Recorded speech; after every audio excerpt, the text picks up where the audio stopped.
E se o dinheiro que a gente guarda não perdesse valor com o tempo? Já pensou nisso? Essa pergunta, que parece simples, né? É o ponto de partida de uma busca de milênios pelo dinheiro perfeito. E essa jornada vai nos levar lá do sal, usado como pagamento, até o surgimento do Bitcoin. Para a gente entender essa revolução toda, a gente tem que voltar para o começo. Sabe aquela sensação de que o dinheiro na conta ou na carteira compra cada vez menos coisa? Que o poder de compra está derretendo? Pois é, isso não é só impressão, não. É um problema real que afeta todo mundo.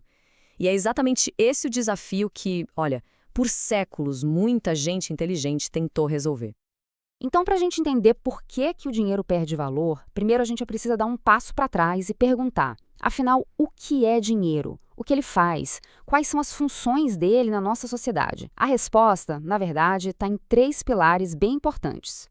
Pensa no dinheiro como se fosse uma ferramenta, tipo um canivete suíço. Primeiro, ele serve como meio de troca. É o que a gente usa para comprar um café, por exemplo. Segundo, ele é uma unidade de conta. Com ele, a gente mede o valor das coisas, sabe? Quanto custa aquele café em relação a, sei lá, um carro? E terceiro, e talvez o mais importante para nossa conversa aqui, ele precisa ser uma reserva de valor. O dinheiro que a gente guarda hoje tem que ser capaz de comprar um café amanhã ou no ano que vem. Essa nossa jornada começa lá na antiguidade, com o escambo.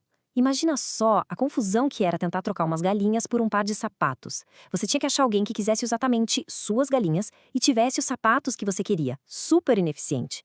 Aí veio o sal, tão valioso na época que deu origem à palavra salário, sabia?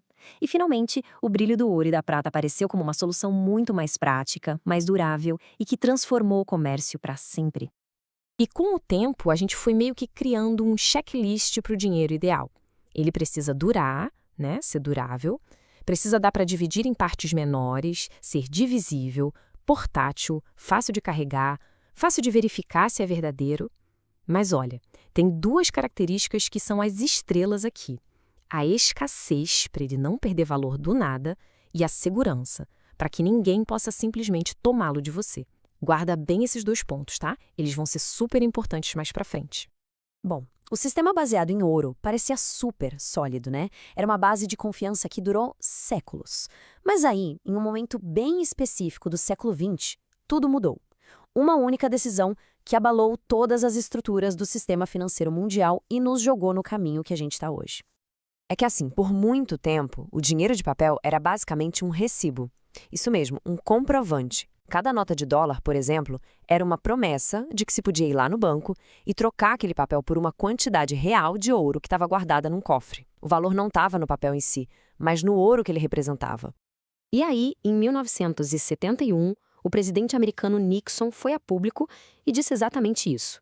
O que ele chamou de uma medida temporária foi, na verdade, o fim de uma era. Foi como se tivessem cortado a âncora que prendia o dinheiro ao ouro, e o sistema financeiro inteiro ficou à deriva. E o que era temporário virou permanente. De uma hora para outra, o dinheiro deixou de ser um recibo para o ouro. Mas, espera aí, se ele não está mais lastreado em algo físico, de onde vem o valor dele? A resposta para essa pergunta define o sistema que a gente vive até hoje. A gente entrou na era do dinheiro fiduciário. Essa palavra fiduciário vem do latim fiducia, que significa confiança, fé.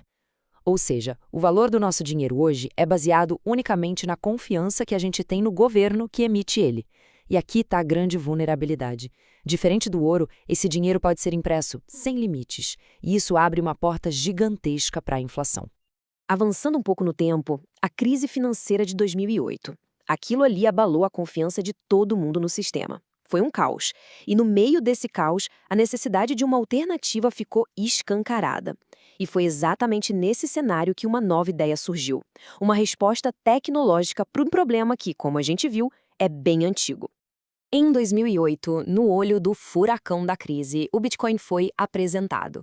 E não era só mais uma moeda digital, não. Era uma proposta radical. Um dinheiro que não precisa de bancos, não precisa de governos. Uma forma de valor que é controlada só por quem a possui, totalmente imune à manipulação ou a um controle central.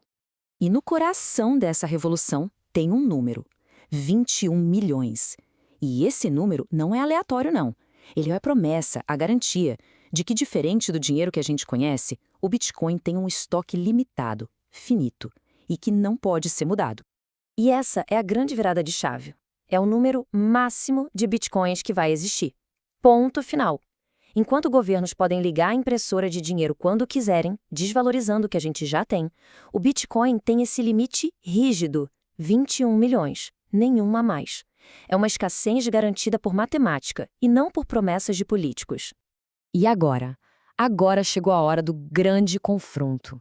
De um lado, o ouro, o campeão de milênios. Do outro, o dinheiro fiduciário digital que a gente usa todo dia. E, como grande desafiante, o Bitcoin. Qual deles chega mais perto daquele nosso checklist de dinheiro perfeito? Vamos botar os três, lado a lado, para ver. Olhando aqui para a tabela, a gente vê que o Bitcoin pega o melhor dos dois mundos, né? Ele tem a durabilidade do ouro e a facilidade de transferir do dinheiro digital, divisibilidade, portabilidade. Mas é naqueles dois pontos que a gente falou para guardar que a coisa fica séria, na escassez e na segurança. É aqui que ele se destaca de um jeito revolucionário. E são esses dois pontos que mudam o jogo completamente. Vamos pensar na escassez. O dinheiro fiduciário, o nosso dinheiro digital, é como uma torneira aberta. Os bancos centrais podem criar mais e mais a qualquer momento, e isso dilui o valor do dinheiro que já existe. Já o Bitcoin, a oferta dele é finita. Pensa num reservatório com uma quantidade de água que nunca vai aumentar.